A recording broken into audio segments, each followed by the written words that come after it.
Lydia Cole checked into the Bluebird Motel 8 years ago and was never seen again. Richard Hale returned there every year, leaving behind letters written to a woman who no longer existed. Now, a new envelope has appeared, signed in handwriting that matches neither of theirs, proving that the story of Room 16 isn't over yet. The roadside motel had always been a quiet stop between towns, the kind of place where travelers came and went without leaving a trace. It stood alone on a forgotten highway, its once bright blue paint now chipped and faded under layers of dust. On most mornings, the only sound was the rustling of dry leaves and the low hum of passing trucks. But on that cold November morning, the silence felt heavier than usual. Inside Room 16, something waited to be found. When the housekeeper unlocked the door, she expected the usual mess: crumpled sheets, an empty coffee cup, maybe a stray receipt left behind. Instead, she froze. The room looked almost untouched. The bed was perfectly made, the curtains slightly open, and a single lamp still burned beside the bed. A thin layer of steam rose from a cup of coffee on the small wooden desk, suggesting that whoever had been there had only just left. Yet the front desk records showed no one had checked out. Then she noticed the letters. They sat neatly stacked on the desk, tied together with a red ribbon that looked slightly frayed from use. There were 7 of them, each sealed in a yellowed envelope. Every one of them was addressed in neat handwriting to the same person, Lydia. No last name, just that single word, written with care. The name felt out of place, foreign to the motel's dusty stillness. At first, she thought they were part of a guest's luggage, but when she tried to move them, a strange unease settled over her. The envelopes were cool to the touch, as if they had been sitting there longer than they should have. One of them had a dark smudge on the corner, almost like dried mud, or something else. Curiosity won over fear. She opened the top envelope just enough to see what was inside. The message was short, written in shaky black ink. "I know what you did in Room 9. That single sentence was enough to make her drop the letter and rush for the door. Within an hour, police tape crossed the entrance, and Room 16 became a scene of quiet chaos. Investigators examined everything: the letters, the coffee cup, even the dust beneath the desk. But there was no sign of forced entry, no fingerprints on the doorknob, and no record of anyone named Lydia ever staying there. The only clue was that sentence. To most, it seemed like a strange prank. But to the older officer on the scene, the name Lydia brought back something else: a memory of a missing woman who had vanished from the same motel years ago. As the sun set, casting orange light across the parking lot, the letters were carefully placed into evidence bags. The red ribbon, once tied so neatly, had come loose and fluttered across the desk like a small thread leading backward in time. The motel was silent again, but the feeling of being watched lingered in the air, heavy and unshakable. Something in that room had been waiting to be found, and someone had finally left their secret behind. The letters reignited a mystery that had nearly been forgotten. The motel owner, an aging man who had seen too many travelers pass through his doors, recognized the name immediately. Lydia Cole. 8 years earlier, she had checked into the same motel, signing her name in careful cursive in the worn guest book. She had requested Room 9, stayed one night, and by morning, she was gone.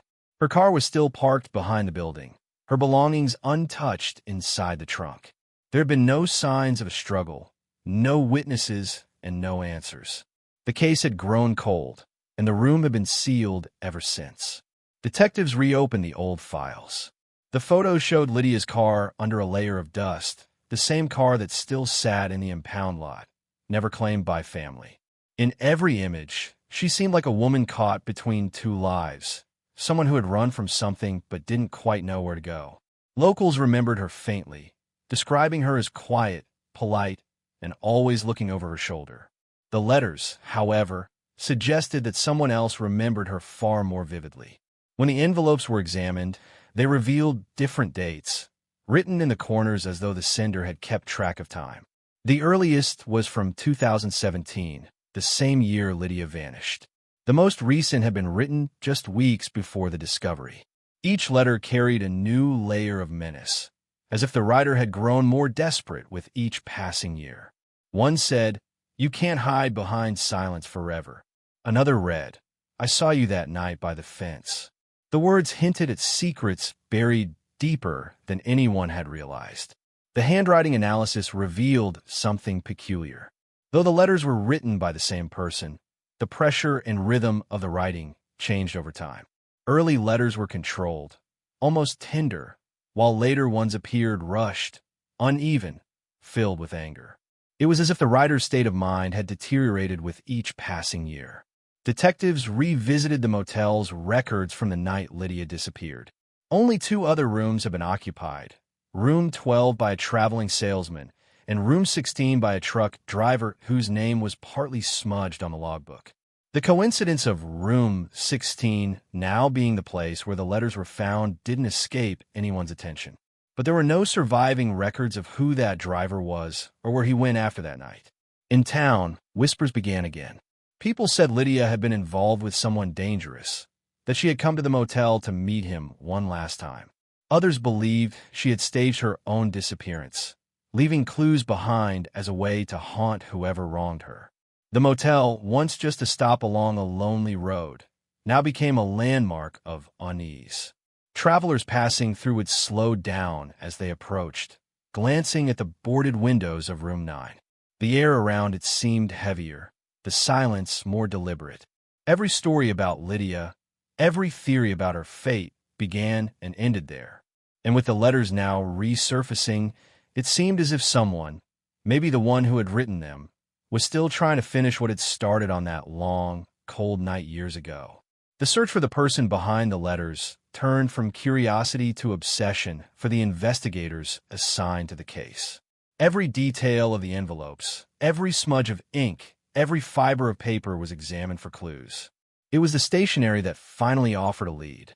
The brand had been discontinued years ago, sold only in a small supply store 2 towns away.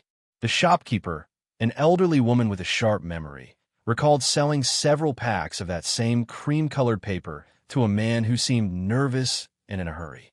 His name, written on the store's old receipt book, was Richard Hale. Richard's name was not unfamiliar. He had been a long-haul truck driver, the kind of man who lived more on the road than at home. Records showed that he had stayed at the motel multiple times over the years, always in different rooms, always alone. He had no criminal record, but there were notes in police archives from Lydia's original investigation mentioning a man who fit his description. At the time, he was dismissed as a passing traveler with no connection to her.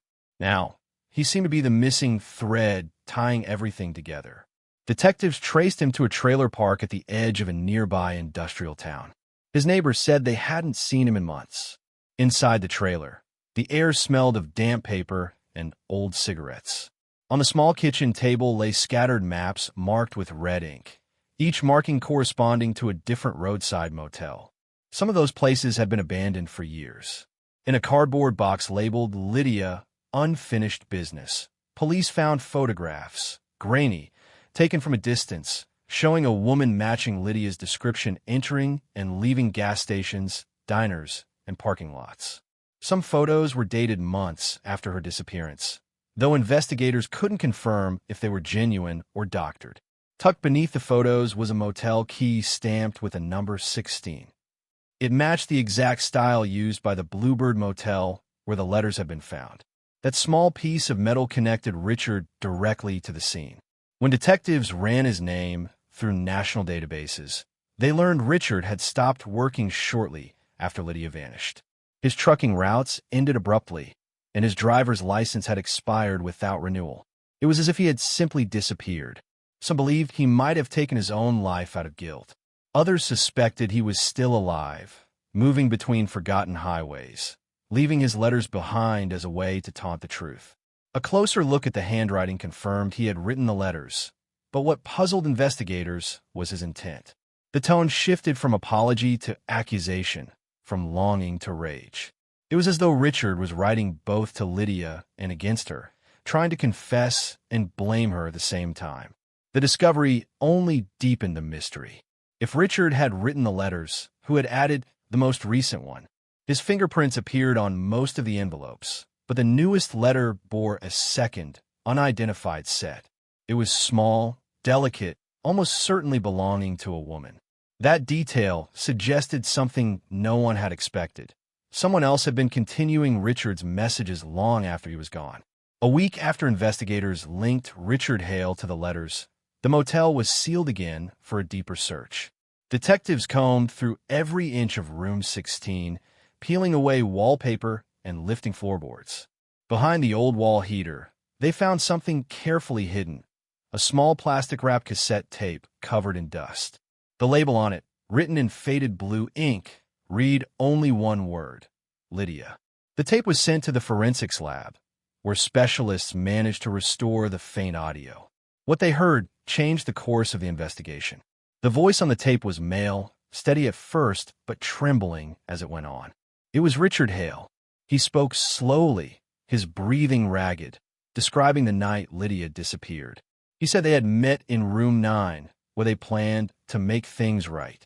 His words hinted at guilt and fear.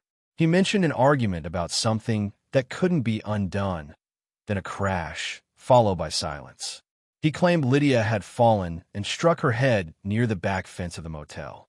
His voice broke when he said he buried her there, terrified and confused, promising he would return to move her when it was safe.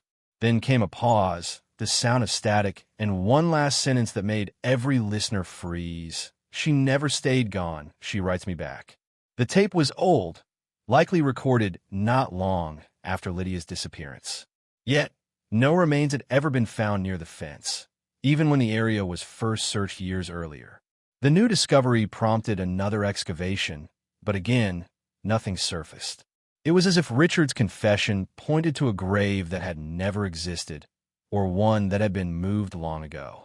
Forensic experts analyzed the cassette case and the plastic it was wrapped in. The materials were newer than expected, manufactured only 3 years earlier. That meant someone had found the tape long after Richard disappeared and hidden it again. Whoever did that wanted it to be discovered, but not too soon. The investigation took another strange turn when the lab identified 2 sets of fingerprints on the envelopes. One belonged to Richard Hale, confirming he had written most of the letters. The other belonged to an unknown woman. Her prints didn't match Lydia's or anyone in police databases. She had touched only the final 2 envelopes and had sealed them carefully, as if finishing what Richard started. Detectives began to wonder if Lydia had truly died that night, or if someone else had taken up her name. The letters spoke of a shared secret, a promise broken, and a haunting guilt that didn't seem to belong to only one person. The motel staff swore no one had entered room 16 between inspections, yet someone had clearly been inside recently to leave the last envelope and hide the tape again. It was becoming clear that the mystery was no longer about just one disappearance. The story had grown larger. 2 voices now whispered through the same chain of letters, both bound by guilt, both determined to keep the truth from being forgotten. Months passed after the discovery of the cassette tape, but the investigation into Lydia Cole's disappearance refused to rest. The motel was officially closed, yet people claimed to see movement inside its windows at night. The faint flicker of a light in room 16, as if someone still lived there. The police decided to return one final time before the building was scheduled for demolition. When they unlocked the door, dust hung in the air like fog, and the faint scent of coffee, fresh, not old, floated from the corner of the room. On the desk, where the first letters had been found, another envelope lay waiting. It was identical to the others, bound by the same kind of red ribbon, but this time the paper was crisp, unstained, and new. The handwriting was softer now, more elegant, and the message inside was brief. Richard told half the story. The rest is still here. The ink was barely dry. Whoever had placed it there had done so recently, perhaps even within the last few days. The letter reignited the search. Detectives combed through the area behind the motel once again, retracing every inch of the ground where Richard claimed to have buried Lydia. Hours into the dig, one officer struck something hard, a rusted tin box wrapped in plastic. Inside were several folded sheets of paper, yellowed from age, each written in a different hand. They were signed by Lydia Cole. The letters told a story no one expected. Lydia wrote of feeling watched, describing how someone followed her from motel to motel. She wrote about Richard, how he had been kind at first but grew controlling, convinced that she was hiding something from him. She mentioned finding letters herself, slipped under her door, written in her own name but not in her handwriting. In one unfinished page, she wrote, "If anything happens to me, look in room 16. That's where he keeps his truth." The note ended abruptly, mid-sentence, as if she had been interrupted while writing it. The discovery changed the entire picture. It became clear that Richard wasn't just confessing to what had happened. He was being haunted by the same chain of letters that had haunted Lydia. The possibility emerged that someone else had been manipulating both of them, using the letters as a way to control and torment. The fingerprints on the most recent envelope, still unmatched, hinted that a third person was involved, someone who knew every detail of the case and wanted the story to remain alive. As the sun set over the empty highway, the last of the motel's rooms were boarded up. Yet the officers who had spent months working the case couldn't shake the feeling that it wasn't over. The red ribbon, the same as before, had been left tied to the doorknob of room 9. No one admitted placing it there. When the motel was finally demolished weeks later, workers claimed to hear faint sounds coming from the rubble, like paper rustling or a pen scratching on a desk. Some dismissed it as wind. Others swore it was something else. The case of Lydia Cole remained open, unsolved, and unsettling. The letters, now sealed in police storage, sat in silence. But sometimes, when the evidence room lights flicker, officers say the faint scent of coffee returns, just for a moment, as if someone unseen has come back to write one more letter.